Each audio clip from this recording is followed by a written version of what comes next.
Last lecture में हमने 3.2 complete की थी, उसके बाद 3.3 आपने नहीं करनी। उसके बाद हम आते हैं 3.4 पे। 3.4 में आपके पास है derivatives of trigonometric functions. Trigonometric functions में अब आपने क्या करना है, ठीक है। ट्रिग्नोमेट्रिक फंक्शंस क्या होते हैं, sine x, cos x, second x वगैरह। इनके अब हम देखते हैं कि हमारे पास क्या फार्मूलाज हैं। जब आपको फार्मूलाज आ जाएंगे तो उसके बाद हम उनको अप्लाई करना सीख लेंगे, ठीक है। सबसे पहले हैं फार्मूलाज इधर, ठीक है।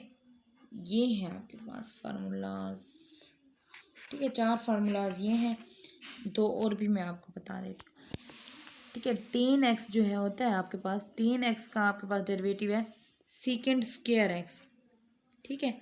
10x जहाँ पर भी आएगा उसका डेरिवेटिव हमने क्या लिखना है, सीकेंड स्क्वायर एक्स। सीकेंड एक्स आएगा तो उसका हमारे पास क्या होगा, सीकेंड एक्स 10x और कॉट एक्स का आपके पास क्या होगा, माइनस को सीकेंड स्क्वायर एक्स, और को सीकेंड एक्स का क्या होगा, माइनस को सीकेंड एक्स कॉट एक्स, ठीक है।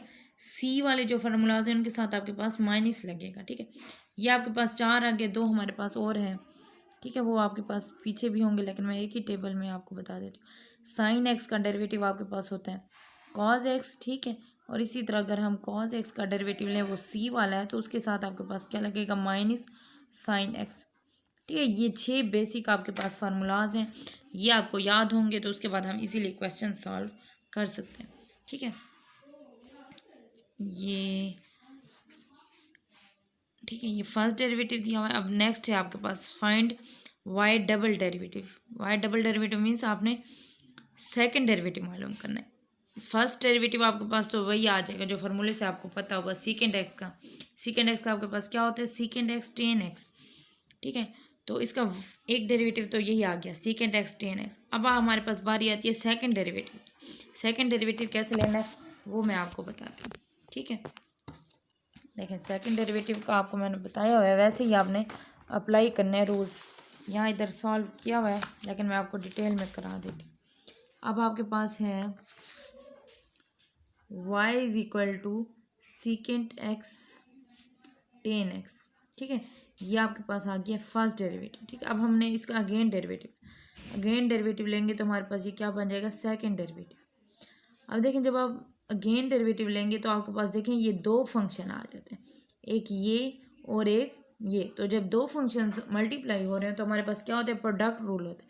तो हम प्रोडक्ट रूल अप्लाई करेंगे। प्रोडक्ट रूल के हिसाब से हमारे पास क्या होता है, एक फंक्शन वैसे का वैसे आ जाएगा, दूसरे का आपने ले लेना है डेरिवेटिव, ठीक है। फिर प्लस आप पहले का डेरिवेटिव ले लोगे, ठीक है। दूसरा आपके पास आ जाएगा वैसे का वैसे, ठीक है। ब्रैकेट लगा लेने ताकि यूं ना लगे कि इस पूरे का आप डेरिवेटिव।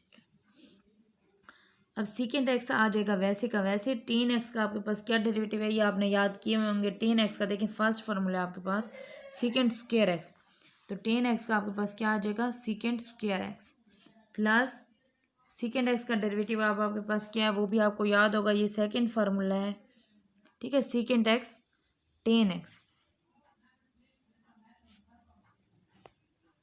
ये आ गया 10x, ठीक है। अब आपके पास क्या बनेगा, सीकेंड cube x plus सीकेंड x 10 square x, ठीक है।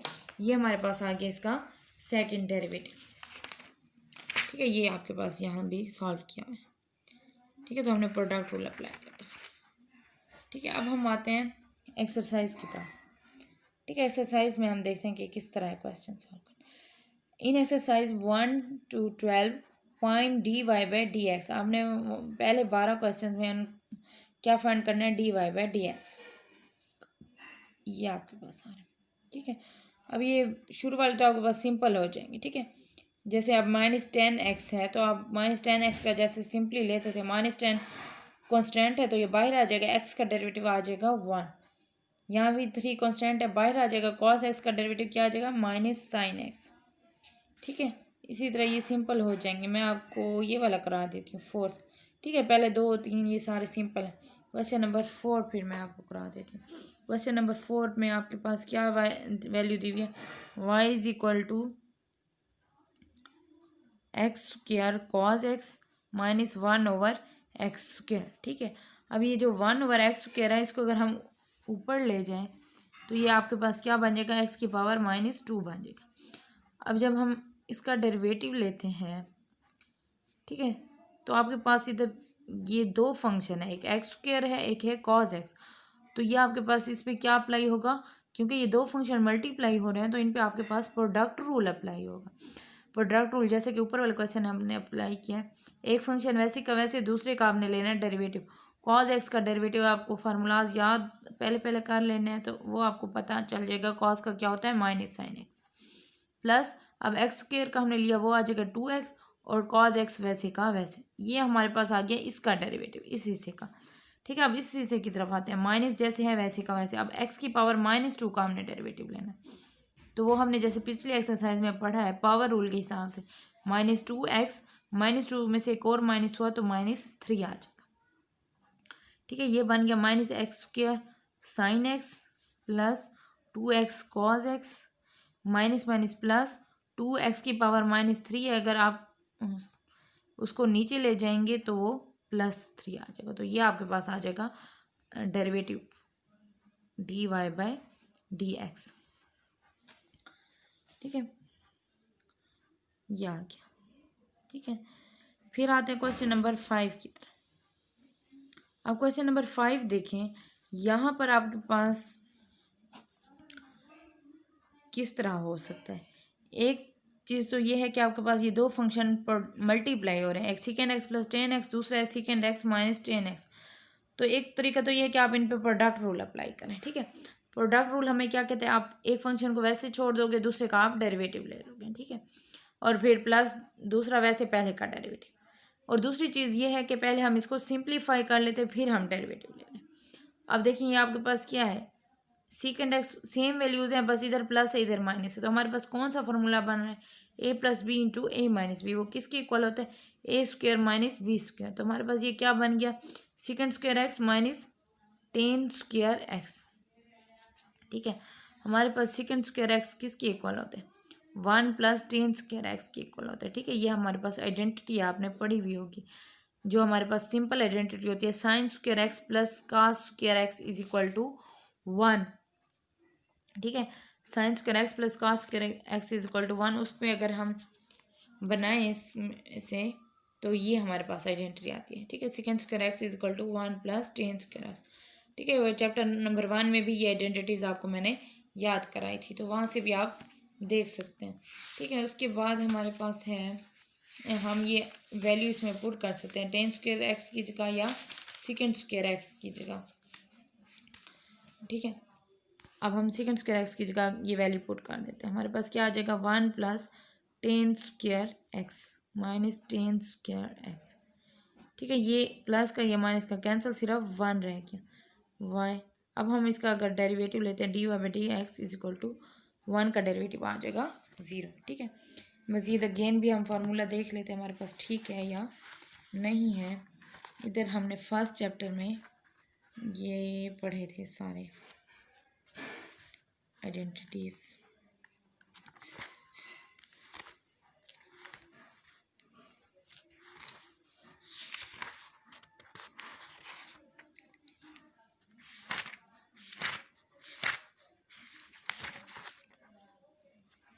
ठीक है, यहाँ आपने पढ़े थे, ये है।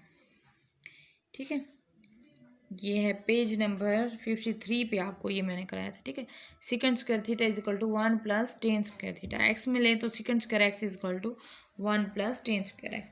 ठीक है, वो चीज़ हमने अप्लाई की है इधर और कैंसिल आउट हो गई, ये आ गया आपके पास। ठीक है, अगर आप प्रोडक्ट रूल अप्लाई करते तो ये लेंथ ही हो जाता, तो हमने इसको सिंप्लीफाई कर लिया। ठीक है, यह हो गया आपके क्वेश्चन नंबर 5 तक। क्वेश्चन नंबर 6 आपके पास है sin x + cos x × secant x। ठीक है, इसको भी आप पहले सिंप्लीफाई कर लोगे। सिंप्लीफाई करना मैं बता देती हूँ, फिर आपने क्वेश्चन आगे इसको डेरिवेटिव खुद लेना है। ठीक है, पहले पहले आपने सारे फार्मूलाज याद करने हैं और देन आपने इसको अप्लाई करना है। secant x आप देखें आपके पास किसका वो होता है, कन्वर्स। ठीक है, secant x आपके पास होता है cos x का कन्वर्स।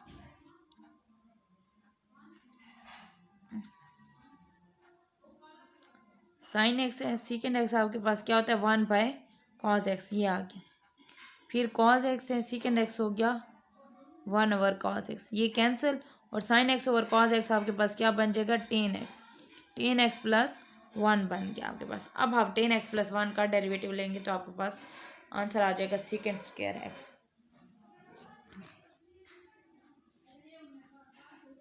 नेक्स्ट है आपके पास क्वेश्चन नंबर 7, ठीक है। क्वेश्चन नंबर 7 को आप क्वेश्चन रूल से कर सकते हैं, क्वेश्चन नंबर 8 को भी क्वेश्चन रूल से कर सकते हैं, या आप ये कर सकते हैं कि इसमें आप वो कर सकते हैं, रैशनलाइज कर सकते हैं। 1 + cot x है तो आप इसको क्या कर सकते हैं, 1 - cot x से मल्टीप्लाई और डिवाइड कर सकते हैं। ये भी हम सिंप्लीफाई करके देख लेते हैं। क्वेश्चन नंबर 7 और 8 इसी तरह हो जाएंगे, ठीक है। 7 तो शायद आपको सॉल्व किया हुआ मिल जाए, ऑड वाले हैं, इवन वाला मैं आपको करा देती हूँ। y = cos x over 1 + sin x है, तो आपने सिंप्लीफाई करने के लिए क्या करना है, इसको 1 - sin x से मल्टीप्लाई और डिवाइड कर लेना है, ठीक है। ये आपके पास हो जाएगा, ये बन गया cos x × 1 - sin x, ठीक है। और ये आपके पास क्या बन गया, 1 + sin x है और 1 - sin x, a + b × a - b, तो क्या बन जाएगा, a² - b² से 1 - sin² x बन जाएगा। अब 1 - sin² x आपके पास इक्वल होता है cos² x से।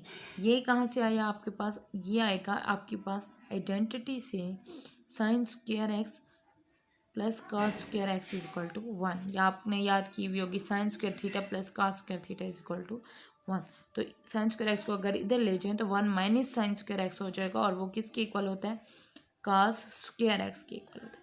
एक cos x से कैंसिल, आपके पास बाकी क्या रह गया, सिर्फ एक cos x रह गया, ठीक है। आप इसको डिवाइड करेंगे तो आपके पास 1/cos x minus sin x over cos x आ जाएगा, ठीक है।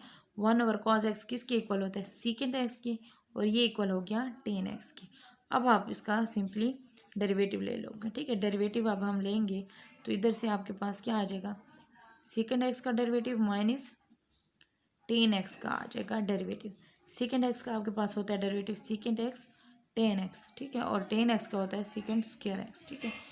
यहाँ तक भी आप कर लो तो भी ठीक है, वरना आप सीकेंड x दोनों में आ रहे हो तो आप कॉमन ले सकते हो, tan x माइनस सीकेंड x, और इस तरह मजीद सिंप्लीफाई करते जाए, अदरवाइज यहीं तक भी आपका ओके है, ठीक है। 7 और 8 इसी तरह हो जाएंगे आपके पास।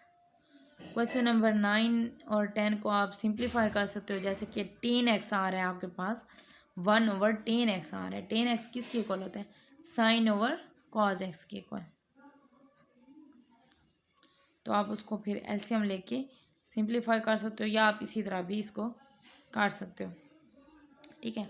क्वेश्चन नंबर 9 आपके पास है, y = 4/cos x plus 1/tan x, ठीक है। ये है, आप इसको यूं भी कर सकते हो, 4 cos x को अगर हम ऊपर ले जाएं तो ये क्या बन जाएगा, -1 बन जाएगा। इसी तरह tan x को हम ऊपर ले जाएं तो ये -1 बन जाएगा, ठीक है। एक तो इस तरह आप कर सकते हो, ठीक है। y अब अगर हम इसका डेरिवेटिव लें तो क्या आ जाएगा, 4 यहाँ आ जाएगा -1 cos x की पावर -2। फिर अब ये जब पावर रूल अप्लाई होते हैं तो इंटरनल फंक्शन का आपने अगेन डेरिवेटिव लेते हैं, होता है जो कि cos x का आ जाएगा -sin x, ठीक है। इसी तरह आप आगे भी अप्लाई कर सकते हो। एक तरीका तो ये है, दूसरा तरीका ये है कि हम पहले इसको सिंप्लीफाई कर लेते हैं, ओपन कर लेते हैं, ठीक है। उस तरह भी हम करके देख लेंगे कौन सा हमारे पास ज़्यादा बेहतर है। y = 4/cos x आ गया प्लस 1/tan x आ गया, ठीक है। हम इसको सिंप्लीफाई कर लेते हैं, प्लस tan x आपके पास किसके इक्वल होता है, sin x over cos x के इक्वल, ठीक है। ये आ गया एलसीएम, अगर आप लेते हो तो एलसीएम में आ जाएंगी दोनों चीज़ें, ठीक है, cos x और sin x। जब हम इस पर डिवाइड करते हैं तो cos x तो इसमें आ रहा है, बाकी क्या बचता है sin x को ऊपर वाले 4 से मल्टीप्लाई करते हो तो sin x, ठीक है। इधर साइन है तो cos x को ऊपर वाले cos से आप मल्टीप्लाई करते हो तो cos x, ठीक है। ये आ गया, ठीक है। आप 2 से आप ऊपर और नीचे मल्टीप्लाई कर दो मज़ीद सिंप्लीफाई करने के लिए, वरना आप इसी तरह अब इस पर क्वेश्चन रूल भी अप्लाई कर सकते हो। या आप 2 से मल्टीप्लाई करो ऊपर नीचे, तो ऊपर 2 बन जाएगा 8 sine x plus 2 cos square x, नीचे आएगा 2 कॉस एक्स साइन एक्स। अब 2 कॉस एक्स साइन एक्स हमने क्यों बनाया, क्योंकि ये फार्मूला होता है आपके पास साइन 2x का, साइन 2x। ठीक है, अब आप इस पर क्वेश्चन रूल अप्लाई कर सकते हो। ठीक है, आप इस तरह भी कर सकते हो, उस तरह भी कर सकते हो, देख लेना आप जो सिंप्लीफाई है उसके, वरना मज़ीद मैं खुद इसको पूरा सॉल्व करके देखूँगी तो ठीक है, अदरवाइज़ आप इसको देखना। ठीक है, पिछले वाला भी ज़्यादा सिंप्लीफाई है, ये वाला तरीका ज़्यादा इजी है, आपके पास जल्दी हो जाएगा। ठीक है, इसी तरह इस पर भी पावर रूल लगाओगे और आप नेक्स्ट इंटरनल फंक्शन का डेरिवेटिव लोगे तो ये क्वेश्चन जल्दी सॉल्व हो जाएगा। फिर आते हैं क्वेश्चन नंबर 11 और 12 की तरफ। ये आपके पास सिंपली सॉल्व हो जाएगा 11 और 12। ठीक है, इस पे प्रोडक्ट रूल लगेगा, इस पे प्रोडक्ट रूल लगेगा और ये सिंपली आपके पास सॉल्व हो जाएंगे। ठीक है, ये आपके पास 12 क्वेश्चन हो गए। फिर इस एक्सरसाइज के कितने क्वेश्चन है आपके पास, टेंजेंट लाइंस फाइंड करनी है, ड्रा द ग्राफ, ये तो नहीं फाइंड करनी, graph the curve on the with the 27 से 30 तक है, graph the curves of the given with the tangents. अच्छा ये भी नहीं करने, आपने करने हैं 26 तक हैं क्वेश्चन आज के लेक्चर में। फिर आपके पास 16 तक आप कर लें। ठीक है, 12 मैंने करा दिए हैं, आगे ये 4 क्वेश्चन हम और कर लेते हैं। Find D S by D T, इसमें अब आपको क्या दिया गया है, D S by D T मालूम करना। बस ये वैसे ही है सारा क्वेश्चन, उसमें आपको y दिया हुआ होता था, इसमें s, उसमें x होता था, यहाँ t। अब आप डेरिवेटिव लोगे t के लिहाज से, तो पहला तो सिंपल हो जाएगा। ठीक है, टेन t है तो इसका आपके पास क्या आ जाएगा, टेन का डेरिवेटिव होता है सीकेंड स्क्वायर t। ठीक है, माइनस जैसे x का 1 आता है, डेरिवेटिव t का आ जाएगा 1। ठीक है, ये इसी तरह हो जाएगा। अब ये वाला जो है इन पे आपके पास क्वेश्चन रूल अप्लाई हो जाएगा। ये आपका क्वेश्चन कंप्लीट हो गया। ठीक है, इस तरह आप इसको कर लेंगे 16 तक। जो क्वेश्चन ना हो तो आप मुझसे पूछ सकते हैं, मैं आपको करा दूँगी। ठीक है, नेक्स्ट ये वाले हम कल एक्सरसाइज कंप्लीट करेंगे 26 तक इंशाल्लाह। ओके जी, अल्लाह हाफिज़।